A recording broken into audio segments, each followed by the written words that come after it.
She was the unluckiest girl in the world. Her mother passed away before she turned 8, and during school she was constantly bullied by her classmates. This led her to nervously pull at her hair whenever she was anxious, to the point where her hair started to fall out. Eventually, she had to wear a wig to cover up the damage. At a school dance, a few mean classmates publicly yanked off her wig, making her the center of attention for the night. But that moment would become a lasting, painful memory for her, an ever-present shadow that haunted her. Ryan finally managed to graduate and get a job at a company. However, she quickly realized she was practically invisible at work, to the point where her boss didn't even notice her sitting there when he threw his jacket down. She had essentially become the boss's personal coat rack. Luckily, Ryan had been through a lot of tough times since she was young. Little things like this no longer fazed her. She'd just get angry for a few seconds, then brush it off with a small smile. But what really shocked her was that her co-workers treated her like air, completely ignoring her existence.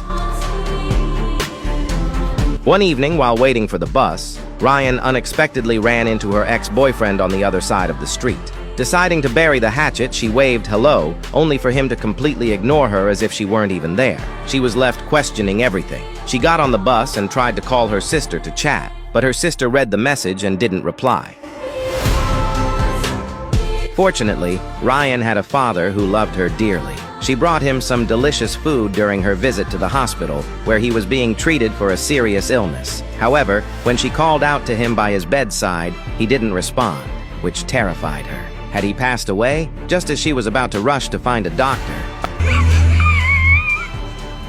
she realized it was just a prank. In his attempt to make it more convincing, her father had even unplugged the pulse monitor. It had felt so real. Once she saw that he was okay, she breathed a sigh of relief. She then took out the bread she had bought for him, cutting a small piece to make it easier for him to eat. But to her horror, after he ate it, he began to choke. Panicked, she ran to get help, but just as she feared, by the time the doctor arrived, her father had choked to death. After handling the situation at the hospital, Ryan stood there, stunned and bewildered. How could she be so unlucky? She had come to visit her father and somehow ended up being the one to cause his death. Suddenly,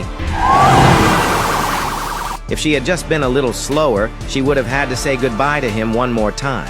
One misfortune after another. It was all too much. At that moment, her anger reached its peak. A dark seed of resentment began to grow inside her, and she couldn't help but fantasize about taking revenge on everyone who had wronged her.